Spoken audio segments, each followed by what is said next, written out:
Explain this, Anonymous. They've openly declared war this week on the United States government. They've said, we declare war on the United States government. They say in order to rebuild the government, you first have to destroy the government. Watch. To rebuild our government, we must first destroy it. Our time for democracy is here. Our time for real change is here. This is America's time to have its own revolution. Therefore, Anonymous has decided to openly declare war on the United States government. This is a call to arms. We call upon the citizens of the United States to stand beside us in overthrowing this corrupted body and call upon a new era. Our allegiance is to the American people, because they are us, and we are them. Occupy Wall Streeters, the protesters there, have openly called for an overthrow and a revolution. They're doing it. My political goal is to overthrow the government. We want to get rid of the corrupt, get rid of the Federal Reserve, and get rid of all the too-big-to-fail companies and just reconstruct the entire government itself. Okay. Part of the issue is that a lot of the people that are here are in fact anarchists, are in fact revolutionaries, and putting a revolutionary change into political terms is very difficult to do because we're trying to get away from all the problems and we don't really want to fix them. It's revolution, not reform. Question: why isn't the Obama administration going after these people? Not for taxes. These people clearly have hostile intentions to the United States of America, and yet our president is treating them like he should have treated the Green Party in Iran. They're ignoring the real threats and pursuing the non-threats, like the Nation of Islam. A while back, Louis Farrakhan called Barack Obama a murderer. Listen to this. We voted for our brother, Barack. Beautiful human being with a sweet heart. And now he's an assassin. They said they were only going over there for humanitarian reasons. We're going to stop Gaddafi from killing his own people, and we believe that. You've been deceived.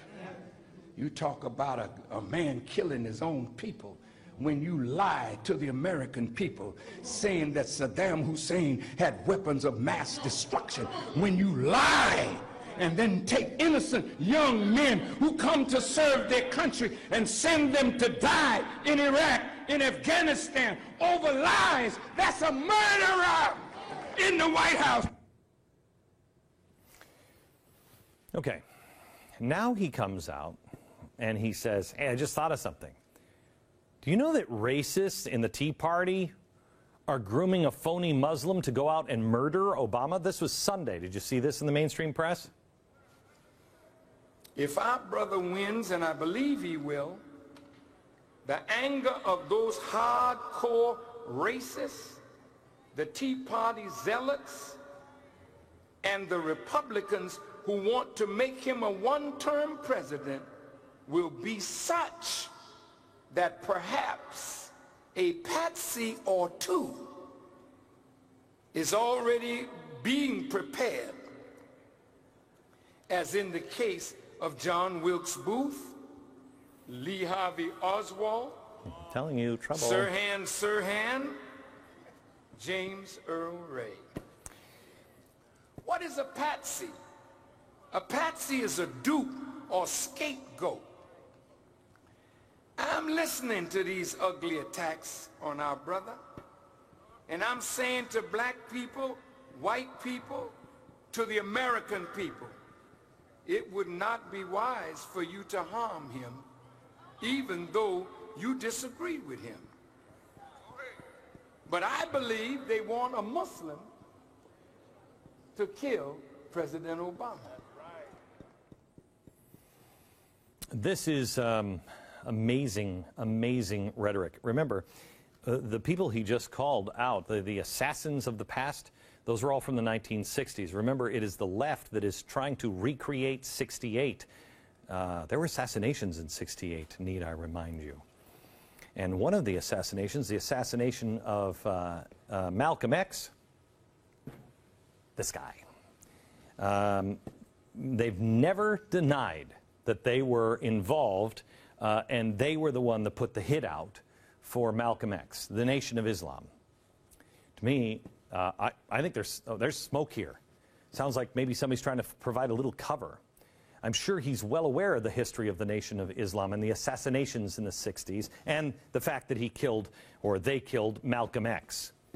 If the press continues to eye-roll anyone who dares asks a tough question, anyone who dares point out the obvious, if they continue to shrug off the increasing irrelevance of Congress, they're in trouble. It'd be up to them. But they are digging their own grave because they will be next to be silenced. There is a, you know what this is? This is brown shirts. That's what this is. These are all brown shirts. That's what the IRS is being used as. That's what all of this is being used at. Look at this. You want to stand up? You're going to be called all kinds of names by the media. You have George Soros and all of his groups. You have the government coming down on you. You have the IRS coming down on you. You'll have big labor coming down on you. And in some cases, you'll have giant corporations that'll use all of their resources as well. Makes you feel alone. But you know what? What did we learn when we started the 9/12 Project? If we stand, if we are not indifferent, and not indifferent, I don't care if it's the ESPN guy, or if it's Imus, whoever it is, when they are being attacked, it could be the Catholic Church. If you stand,